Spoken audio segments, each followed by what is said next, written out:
Message to all the world leaders here today has been simple. Stay focused, stay committed, and come to Copenhagen and seal a deal. A deal that is ambitious, a deal that is equitable, a deal that satisfies the demands of science. The momentum for success is growing by the day. An agreement is well within reach. Each week brings new commitments and pledges, including most recently from China and the United States and others. These positive developments are very heartening and essential for marking strong progress at the negotiation. Excuse me. Our common goal is to achieve a firm foundation for a legally binding treaties as early as possible in 2010.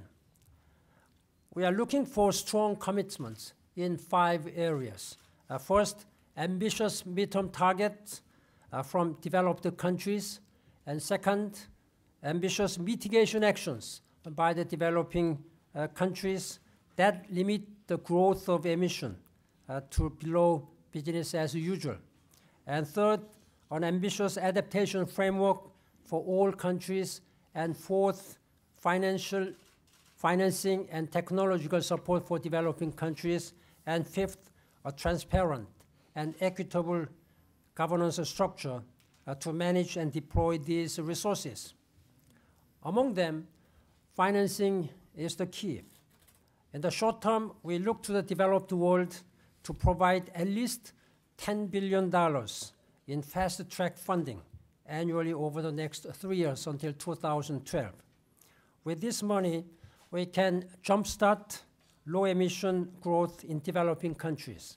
We must also limit deforestation and finance immediate adaptation measures.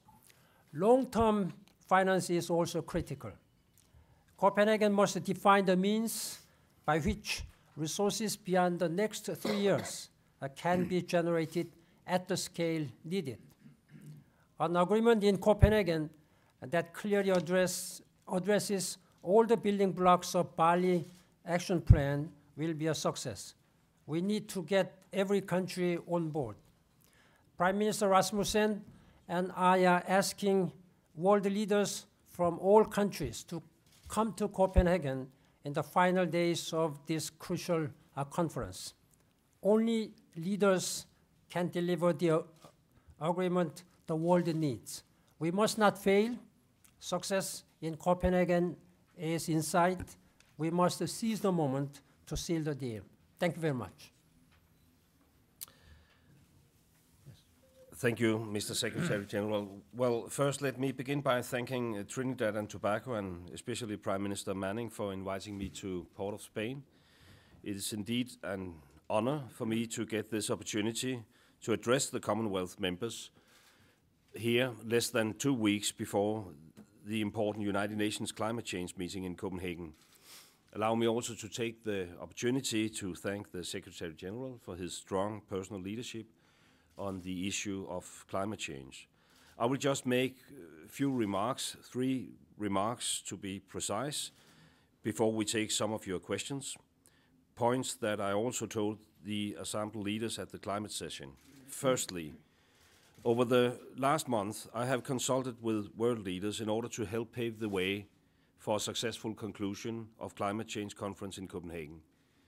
My conclusion from these consultations is very clear. We sense a strong support at the highest level to reach an ambitious deal in Copenhagen. It is therefore my firm belief that Copenhagen is capable of delivering the historic turning point we all want and that our citizens demand. We know the problem, we know the solutions, we know what we need to do. So from here on and until Copenhagen, it is only a matter of political will. A successful agreement is within reach. Secondly, the Copenhagen Agreement that we must conclude in December must be strong and clear, covering, as the Secretary General just mentioned, all elements of the Bali mandate. It means shared vision, mitigation, adaptation, finance, technology, and capacity building. We should use the momentum out there and convert this momentum into an ambitious deal in Copenhagen. We should not be tempted to postpone action and thus risk making climate change another international issue negotiated into infinity. The Copenhagen Agreement will not be a stepping stone, nor another political declaration of intent.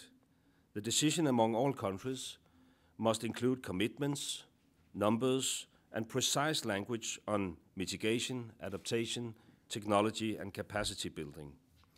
And thirdly, about 2 weeks ago, the Danish government issued invitations to heads of state and government to come and conclude the conference at the leaders level on December 18th. The response to this invitation has been overwhelmingly positive. More than 85 leaders have told us they will come, and many others